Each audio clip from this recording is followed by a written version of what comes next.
أعوذ بالله من الشيطان الرجيم. بسم الله الرحمن الرحيم. وإذ أخذنا ميثاقكم ورفعنا فوقكم الطور خذوا ما آتيناكم بقوة واسمعوا قالوا سمعنا وعصينا وأشربوا في قلوبهم العجل بكفرهم قل بئس ما يأمركم به إيمانكم إن كنتم مؤمنين.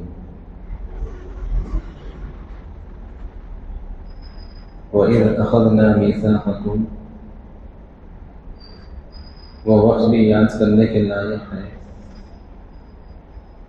جب ہم نے تم سے میثاق لیا، معاہدہ لیا. ورفعنا فوقكم الطور، اور کوہ طور کو، پہاڑ کو تمہارے سروں پر اٹھا کر کھڑا کر دیا. خذوا ما آتيناكم بقوة واسمعوا، اور پھر یہ کہا کہ ہم نے تم کو جو کتاب عطا کی ہے تورات، اس کو پوری قوت سے تھام لو اور اس میں جو باتیں ہیں اس کو سنو، اس پر عمل کرو. قالوا، تو انہوں نے کہا سمعنا وعصینا، ہم نے سنا اور ہم نے نافرمانی کی. وَأُشْرِبُوا فِي قُلُوبِهِمُ الْعِجْلَ بِكُفْرِهِمْ، اور ان کے کفر کی وجہ سے بچنے کی محبت ان کے دلوں میں پلا دی گئی. قل، پیغمبر آپ کہیے، بئس ما یأمرکم بہ ایمانکم ان کنتم مؤمنین، اگر تم واقعتاً ایمان والے ہو تو تمہارا ایمان تم کو بڑی بری چیز کا حکم دیتا ہے. اس آیت سے پہلے گزشتہ جمعہ ہم نے آیت نمبر 91 اور آیت نمبر 92 کو پڑھا بھی تھا، سمجھا بھی تھا.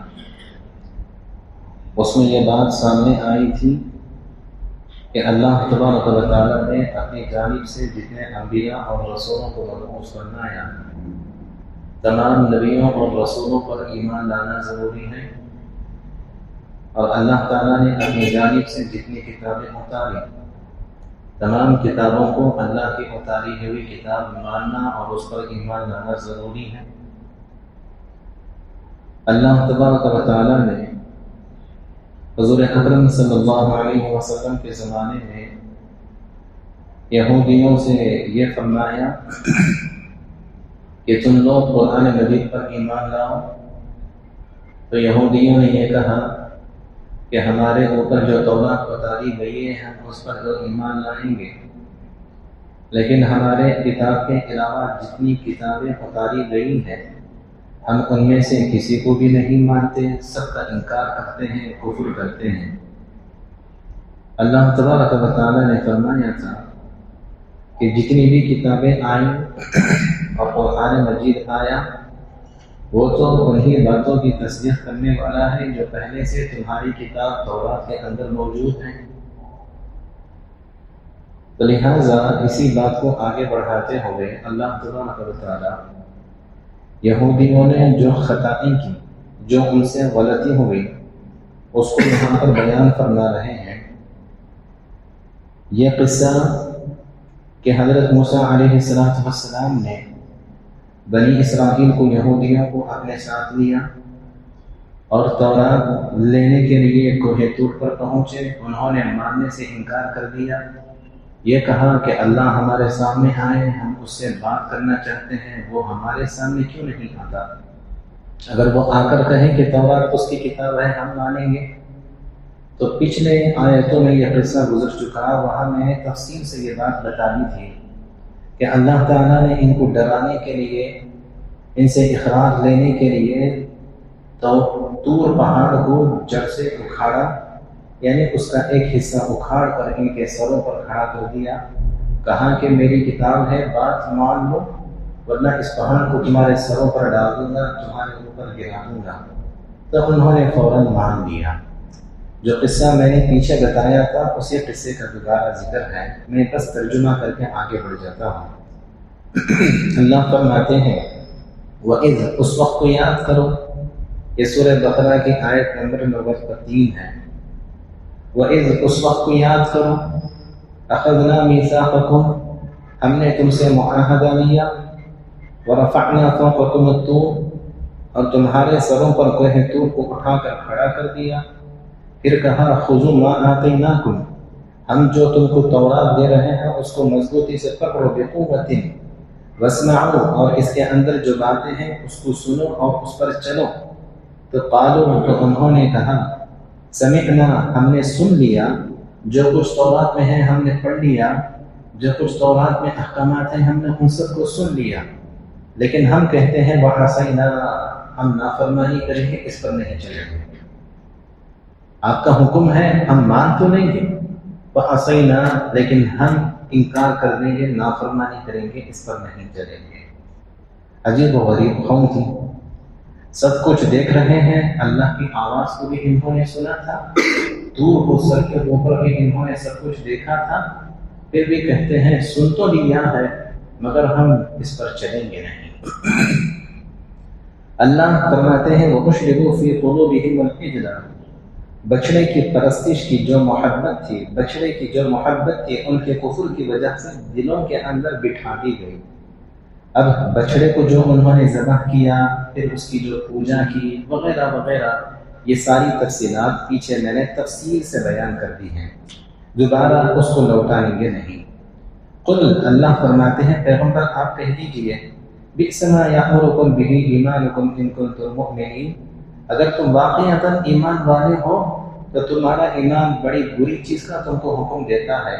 تم یہ جو کہتے ہو کہ تورات کو تو ہم مان لیں گے، تورات کے علاوہ قرآن کو بھی نہیں مانیں گے، زبور کو بھی نہیں مانیں گے، انجیل کو بھی نہیں مانیں گے، تو تمہارا جو صرف ایک کتاب پر ایمان لانا، باقی کتابوں کا انکار کر دینا، یہ بڑا گندا تم کو حکم کرتا ہے۔ خیر، یہ تفصیلات گزر چکی ہیں، اب ہم آگے بڑھتے ہیں آیت نمبر 90 پر 4 کی طرف، یہاں کچھ نئی باتیں معلوم ہوں گی۔ قل، پیغمبر آپ کہیے ان یہودیوں سے، ذرا توجہ سے سننا، قل پیغمبر آپ ان یہودیوں سے کہیے ان کان لکم الدار الآخرۃ عند اللہ خالصۃ من دون الناس، اگر آخرت کا گھر اللہ کے نزدیک تمام لوگوں کو چھوڑ کر صرف تمہارے لیے خاص ہو، پیغمبر آپ ان یہودیوں سے کہیے اگر تمہارا یہ دعویٰ ہے کہ آخرت کا گھر یعنی جنت یہودیوں صرف تمہارے لیے ہے اور جنت تمہارے علاوہ کسی اور کو نہیں ملے گی، اگر تمہارا یہ دعویٰ ہے مرو گے اور پھر اس کے بعد اللہ تمہیں سیدھے جنت میں داخل کریں گے، تمہارے علاوہ کسی اور کو جنت میں داخل نہیں کریں گے، مرنے کے بعد تم کو جنت ملے گی، اگر واقعتاً یہ سچ ہے تو ٹھیک ہے، فتمنوا الموت، موت کی تمنا کرو، ان کنتم صادقین، اگر تم سچے ہو، اگر تم اپنی بات میں سچے ہو تو موت کی تمنا کرو نا، مر کے دکھاؤ، موت کی تمنا کرو، دیکھتے ہیں مرنے کے بعد تم کہاں جا رہے ہو، تمہیں خود کو پتہ چل جائے گا، کرو موت کی تمنا۔ وَلَن يَتَمَنَّوْهُ، اللہ فرماتے ہیں یہ یہودی موت کی تمنا ابداً کبھی بھی ہرگز نہیں کریں گے، وَلَن يَتَمَنَّوْهُ ابداً، یہ یہودی موت کی تمنا کبھی بھی ہرگز نہیں کریں گے، کیوں؟ بِمَا قَدَّمَتْ أَيْدِيهِمْ، ان برے اعمال کی وجہ سے جو انہوں نے آگے بھیجا ہے، وہ جانتے ہیں کہ وہ غلطی پر ہے، وہ جانتے ہیں کہ قرآن کا انکار کر کے انہوں نے نافرمانی کی ہے، تو لہٰذا وہ ہرگز موت کی تمنا نہیں کریں گے، پتہ ہے ان کو مرنے کے بعد جہنم میں جانا ہے، واللہ علیم بالظالمین، اور اللہ ظالموں کے بارے میں خوب جانتے ہیں۔ تفسیر قرطبی ایک تفسیر کی کتاب ہے، اردو میں عربی میں اصل لکھی گئی، اردو میں بھی ملتی ہے اور اسی طرح انگریزی میں بھی ملتی ہے، جسے جو زبان سے واقفیت ہے اس کو خرید لے۔ اس کے اندر یہ روایت موجود ہے کہ اتا رسول اللہ صلی اللہ علیہ وسلم نعمان و بحری و شاس، اللہ کے رسول صلی اللہ علیہ وسلم کے پاس 3 یہودی آئے، ان میں سے ایک کا نام نعمان تھا اور دوسرے یہودی کا نام بحری تھا اور تیسرے یہودی کا نام شاس تھا۔ یہ انتہائی گندا انسان تھا شاس، ہر وقت مسلمانوں سے جلتے تھے یہ لوگ۔ یہ تینوں اللہ کے رسول صلی اللہ علیہ وسلم کے پاس آئے، فکلموا وکلمہم، آ کر انہوں نے آپ سے گفتگو کی اور اللہ کے رسول نے ان سے گفتگو کی۔ جب بات چیت ختم ہو گئی تو ودعاہم الی اللہ، اللہ کے رسول نے ان کو اللہ کی طرف دعوت دی، کہا اللہ پر ایمان لے آؤ اور قرآن پر ایمان لے آؤ، میں سچا نبی آخری نبی رسول ہوں، مجھ پر ایمان لے آؤ۔ پھر آپ نے وحذرہم نقمتہ، ان یہودیوں کو اللہ تبارک و تعالیٰ کی پکڑ سے اور اس کے عذاب سے ڈرایا۔ مان لو میں نبی ہوں، مان لو اللہ تبارک و تعالیٰ کی کتاب، اگر نہیں مانو گے، انکار کرو گے تو ایسی صورت میں اللہ کا عذاب تم کو پکڑ لے گا۔ تو جیسے ہی اللہ کے رسول نے ان کو ڈرایا، فقالوا، ان یہودیوں نے کہا، ما تخوفنا یا محمد، اے محمد کس عذاب سے آپ ہم کو ڈرا رہے ہیں؟ کون سا عذاب ہم کو آنے والا ہے؟ ما تخوفنا یا محمد، کون سا عذاب ہم کو پہنچنے والا ہے جو آپ ہم کو ڈرا رہے ہیں؟ نحن ابناء اللہ و احباؤہ، محمد پتہ ہے ہم کون ہیں؟ یہودیوں نے کہا اللہ کے رسول سے، تمہیں پتہ ہے ہم کون ہیں؟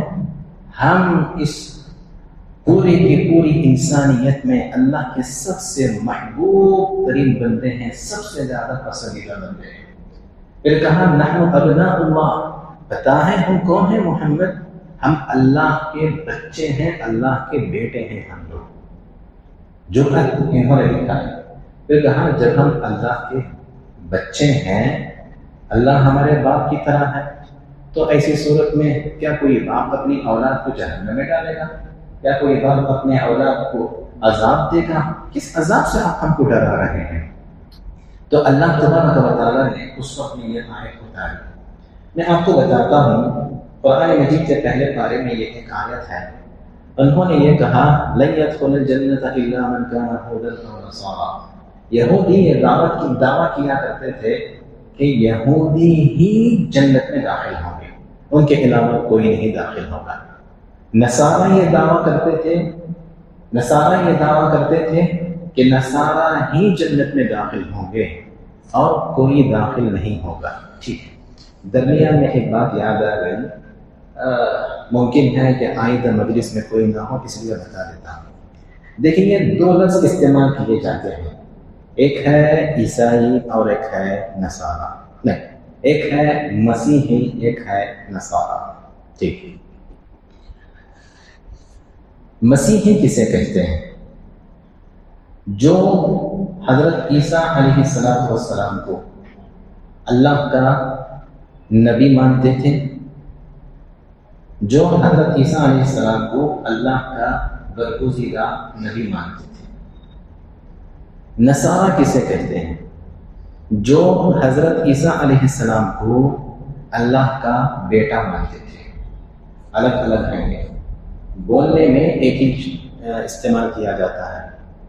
جو چرچ کو جاتا ہے ہم اسے مسیحی بول لیتے ہیں، جو چرچ کو جاتا ہے اسی کو ہم نصارہ بول لیتے ہیں۔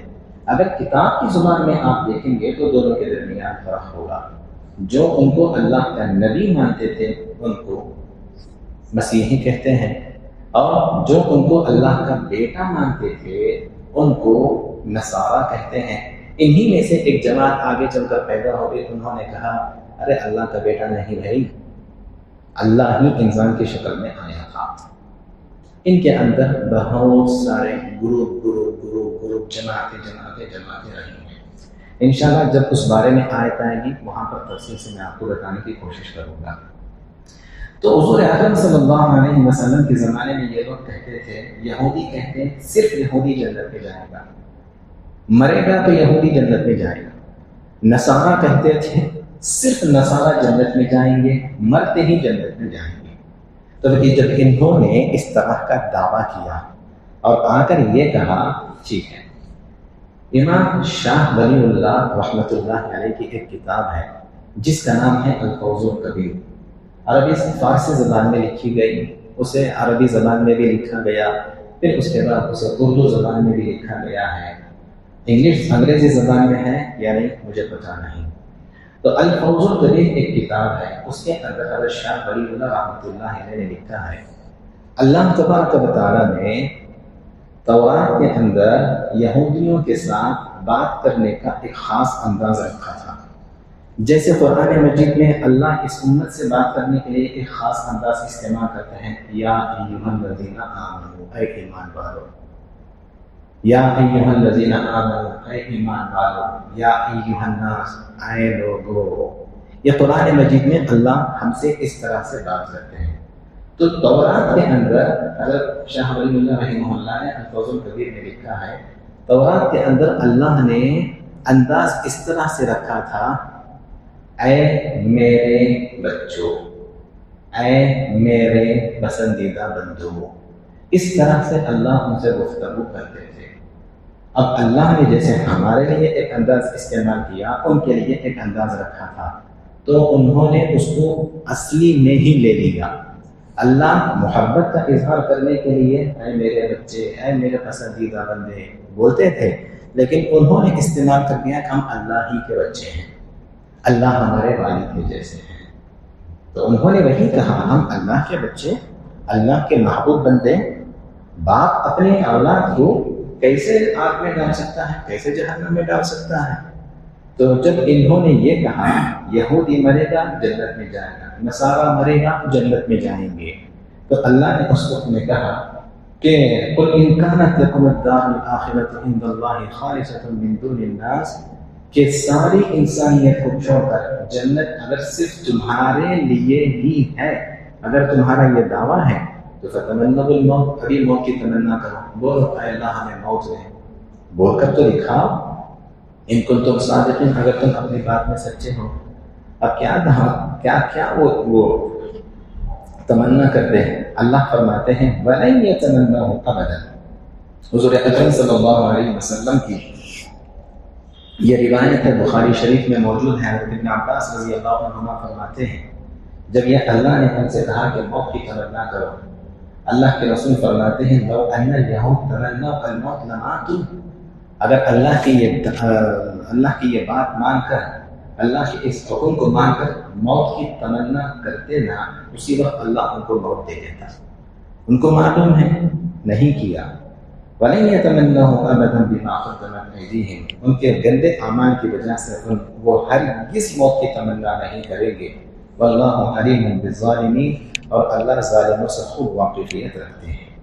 اللہ پھر ان کا حال بتاتے ہیں، یہودیوں کا حال ایسا ہے وَلَتَجِدَنَّهُمْ أَحْرَصَ النَّاسِ عَلَى حَيَاةٍ وَمِنَ الَّذِينَ أَشْرَكُوا، مشرکین سے بھی زیادہ ساری انسانیت میں دنیاوی زندگی کی اگر سب سے زیادہ حرص ہے تو انہی یہودیوں کو ہے۔ یہی سب سے زیادہ دنیاوی زندگی کی حرص رکھنے والے، لالچ رکھنے والے ہیں۔ اور آپ ضرور ان کو پائیں گے سارے لوگوں میں دنیاوی زندگی کی سب سے زیادہ حرص رکھنے والا، حتیٰ کہ مشرکین سے بھی یہ لوگ دنیاوی زندگی کی سب سے زیادہ حرص رکھنے والے ہیں۔ یود احدہم، ان میں سے ہر ایک اس بات کی تمنا کرتا ہے کہ لو یعمر الف سنہ، کہ اس کو 1000 سال کی زندگی دے دی جائے۔ معلوم ہے نا مرے گا تو جہنم میں جائے گا، تو اسی لیے وہ چاہتا ہے کہ 1000 سال کی ہم کو زندگی مل جائے، موت نہ آئے، جہنم میں جانا پڑے گا۔ اللہ فرماتے ہیں اگر 1000 سال کی زندگی مل بھی گئی نہ، مرے گا تو ایک دن۔ وَمَا هُوَ بِمُزَحْزِحِهِ مِنَ الْعَذَابِ أَن يُعَمَّرَ، اگر اس کو بڑی عمر دے دی جائے تو بھی یہ جہنم کے عذاب سے بچنے والے نہیں ہیں۔ وَاللَّهُ بَصِيرٌ بِمَا يَعْمَلُونَ، اور اللہ دیکھ رہے ہیں یہ جو کچھ بھی عمل کر رہے ہیں۔ بہرحال ان دو آیتوں سے معلوم ہوا کہ یہودیوں نے اس قسم کا دعویٰ کیا تھا کہ ہم ہی جنت کو جائیں گے مرنے کے بعد، تو اللہ نے ان سے چیلنج کیا کہ اگر بات صحیح ہے تو موت کی تمنا کرو۔ انہوں نے کبھی موت کی تمنا نہیں کی۔ اب آگے چلتے ہیں آیت نمبر 90 پر 7 اور 90 پر 8 کو۔ یہاں پر کچھ ملنے والا ہے، توجہ سے سنیں۔ قل پیغمبر آپ کہیے من کانا جو شخص ہو عدوًا دشمن، من جو شخص جو کانا ہو عدوًا دشمن، یہ عدو عربی میں دشمن کے لیے استعمال ہوتا ہے اور اردو میں بھی عدو دشمن کے معنی میں ہی استعمال ہوتا ہے۔ جو شخص دشمن ہو کس کا؟ جبریل علیہ السلام کا۔ جو شخص جبرائیل کا دشمن ہو وہ اس بات کو اچھی طرح سے سن لے فَإِنَّهُ نَزَّلَهُ عَلَىٰ قَلْبِكَ کہ جبرائیل نے اس قرآن کو آپ کے دل پر جو اتارا ہے بِإِذْنِ اللَّهِ اللہ کی اجازت سے اتارا ہے، اللہ کے حکم سے اتارا ہے، اپنی مرضی سے نہیں۔ سنتے جائیے مصدقا لما بین یدیہ، اور یہ تصدیق کرنے والی ہے ان کتابوں کی جو اس سے پہلے گزری، وہدی اور ہدایت ہے، وبشریٰ للمؤمنین ایمان والوں کے لیے جنت کی خوشخبری سنانے والی ہے یہ کتاب۔ پھر اللہ نے فرمایا من کان عدوا للہ وملائکتہ، جو شخص اللہ کا دشمن ہو اور اس کے فرشتوں کا دشمن ہو، ورسولہ اور اس کے رسولوں کا دشمن ہو، وجبریل اور جبریل کا دشمن ہو، میکائیل کا دشمن ہو، فإن اللہ عدو للکافرین، یقیناً اللہ ایسے کافروں کا دشمن ہے۔ یہ اچانک کہاں سے آ رہا ہے کہ اللہ تبارک و تعالیٰ فرما رہے ہیں جو جبرائیل کا دشمن ہے میں اس کا دشمن، جو جبرائیل کا دشمن ہے وہ کافر ہے میں کافروں کا دشمن ہو جاتا ہوں؟ یہ اللہ تبارک و تعالیٰ کیسے اچانک کہاں سے؟ اصل میں آپ کو ایک حدیث سناتا ہوں۔ کچھ یہودی اللہ کے رسول صلی اللہ علیہ وسلم کے پاس آئے، انہوں نے آ کر کہا 4 سوال ہم آپ سے پوچھتے ہیں، یہ 4 سوال ایسے ہیں کہ اس کا جواب صرف نبی دے سکتا ہے، نبی کے علاوہ کوئی نہیں دے سکتا۔ اگر آپ جواب دے دیں گے تو آپ واقعتاً نبی ہوں گے۔ آپ صلی اللہ علیہ وسلم نے فرمایا تمہارے سوالوں کا جواب دے دوں تو مجھے نبی مان لو گے؟ جی۔ میری اتباع کر لو گے؟ جی۔ چلو سوال بتاؤ۔ تو انہوں نے پہلا سوال یہ کیا اخبرنا ای الطعام حرم اسرائیل علی نفسه من قبل ان تنزل التوراۃ، بتائیے کہ یعقوب علیہ السلام نے اپنے اوپر کون سے کھانے کو حرام کر لیا تھا؟ بتائیے کہ یعقوب علیہ السلام نے اپنے اوپر کھانے کی کون سی چیزوں کو حرام قرار دے لیا تھا؟ پہلا سوال، یعقوب علیہ السلام نے کھانے کی کون سی چیزوں کو اپنے اوپر حرام قرار دے لیا تھا؟ یعقوب علیہ السلام آئے ہزاروں سال پہلے، حضور اکرم صلی اللہ علیہ وسلم آئے ہیں ہزاروں سالوں بعد۔ بتائیے پہلا سوال۔ نمبر 2 اخبرنا کیف ماء الرجل ماء المرأة وماء الرجل وکیف یکون الذکر منہ والانثى، بتائیے مرد ہے عورت ہے، شوہر ہے بیوی ہے، دونوں ملاقات کرتے ہیں، صحبت کرتے ہیں، اس کا پانی اس کے رحم میں جاتا ہے، اس کا پانی بھی رحم میں جاتا ہے، مرد کا پانی بھی جا رہا ہے، عورت کا پانی بھی جا رہا ہے، مرد کی منی بھی جا رہی ہے، عورت کی منی بھی جا رہی ہے، دونوں کی منی ملنے کے بعد یا تو لڑکا پیدا ہوتا ہے یا تو لڑکی پیدا ہوتی ہے، دونوں کی منی مل کر مرد یا عورت، بچہ یا بچی کیسے پیدا ہو جاتی ہے؟ کیا ہوتا ہے اندر، کیسے ہو جاتا ہے؟ یہ دوسرا سوال۔ اب آپ مجھے بتائیے حضور اکرم صلی اللہ علیہ وسلم نے کون سی کالج میں جا کر پڑھا تھا؟ اللہ کے رسول صلی اللہ علیہ وسلم کو کیسے معلوم یہ سب چیزیں؟ آ کر انہوں نے سوال کیا۔ تیسرا سوال اخبرنا بهذا النبی الأمی فی التوراۃ، تورات کے اندر کس نبی کے بارے میں بتایا گیا ہے؟ بتائیے۔ نمبر 4 کہ ومن ولیہ من الملائکہ، بتائیے کہ ملائکہ میں سے اس آخری نبی کا، فرشتوں میں سے آخری نبی کا مددگار کون سا فرشتہ ہوگا؟ 4 سوال انہوں نے اللہ کے رسول صلی اللہ علیہ وسلم کے پاس رکھے۔ پہلا سوال یہ کیا تھا کہ حضرت یعقوب علیہ السلام نے اپنے اوپر کون سی چیز کو حرام قرار دیا تھا؟ بتائیے۔ آپ صلی اللہ علیہ وسلم نے فرمایا کہ دیکھو حضرت یعقوب علیہ السلام، پہلے آپ نے فرمایا علیکم عہد اللہ، خدا کی قسم بولو، پہلے خدا کی قسم کھاؤ، علیکم عہد اللہ لئن انا انبأتکم لتتابعننی، اگر میں ان چاروں سوالوں کا جواب دے دو گے، قسم کھاؤ کہ تم میری اتباع کرو گے، مجھے نبی مانو گے۔ تو انہوں نے کہا ٹھیک ہے، بالکل ہم خدا کی قسم کھاتے ہیں، 4 سوال کا جواب دے دو، ہم آپ کو اللہ کا نبی مان لیں گے۔ انہوں نے کہا، آپ نے پہلے سوال کا جواب دیا، یعقوب علیہ السلام بیمار ہو گئے تھے، بیماری بہت زیادہ ہو گئی تھی، عرق النساء کی بیماری، جو یہاں درد شروع ہوتا ہے، رگ کا درد چلتا رہتا ہے پورے کے پونے، پورے پاؤں کے اندر وہ رگ کا درد پھیل جاتا ہے، رگ میں چڑک مار، عرق النساء۔ یعقوب علیہ السلام کو عرق النساء کی بیماری آ گئی، تو انہوں نے یہ منت مانی تھی کہ اگر مجھے شفا حاصل ہو گئی تو ایسی صورت میں مجھے جو سب سے پسندیدہ چیز ہے اس کو چھوڑ دوں گا، نہیں کھاؤں گا۔ اللہ نے ان کو شفا دے دی، تو انہوں نے ہمیشہ کے لیے اونٹ کا دودھ اور اونٹ کا گوشت کھانا چھوڑ دیا۔ جب انہوں نے چھوڑ دیا تو اللہ تعالیٰ نے پوری بنی اسرائیل کے اوپر اس چیز کو حرام قرار دے دیا تھا۔ حضور اکرم صلی اللہ علیہ وسلم نے پہلے سوال کا جواب صحیح دے دیا۔ دوسرا سوال، میاں بیوی ملتے ہیں، دونوں کا پانی اندر جاتا ہے، مرد کا بھی ہے عورت کا بھی ہے، لیکن اس کے باوجود صرف مرد پیدا ہوتا ہے یا صرف عورت پیدا ہوتی ہے، لڑکی پیدا، ایسا کیوں؟ حضور اکرم صلی اللہ علیہ وسلم نے فرمایا دیکھو، دونوں جب ملاقات کرتے ہیں تو جس کا پانی سب سے پہلے نکلتا ہے اولاد وہ پیدا ہوتی ہے۔ اگر پانی منی مرد کی پہلے نکل گئی پھر اس سے حمل ٹھہرا تو ایسی صورت میں اس حمل میں لڑکا پیدا ہوگا۔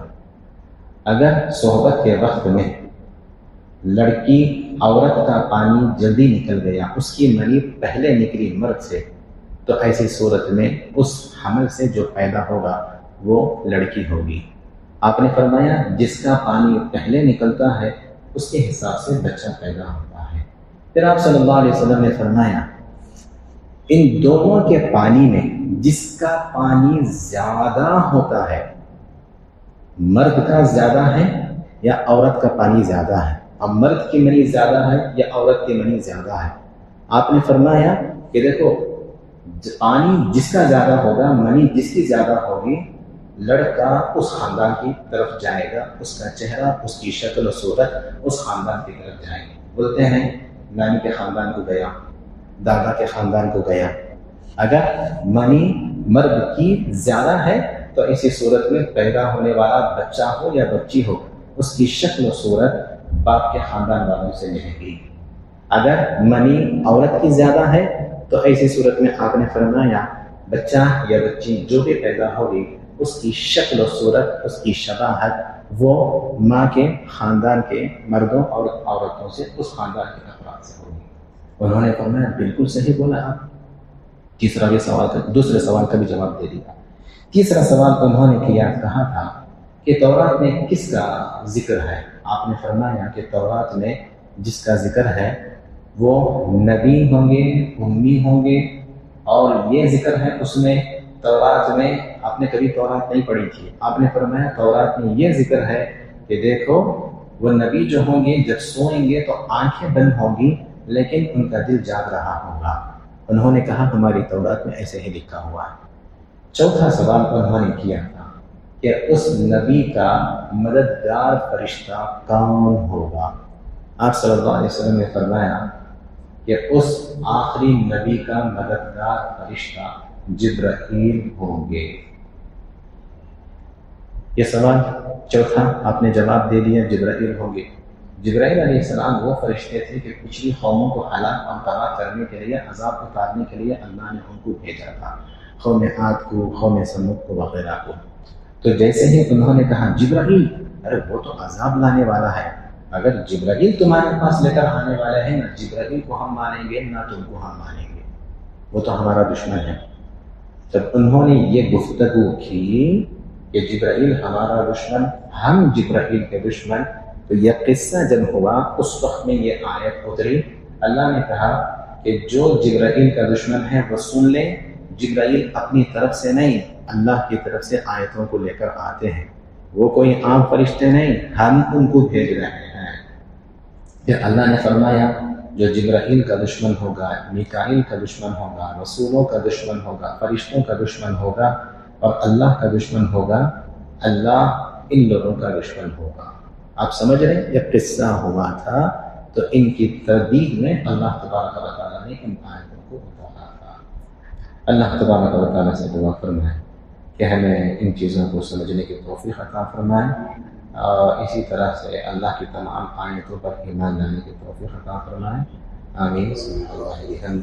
سبحانک اللہم وبحمدک ونشہد ان لا الہ الا انت ونستغفرک ونتوب الیک۔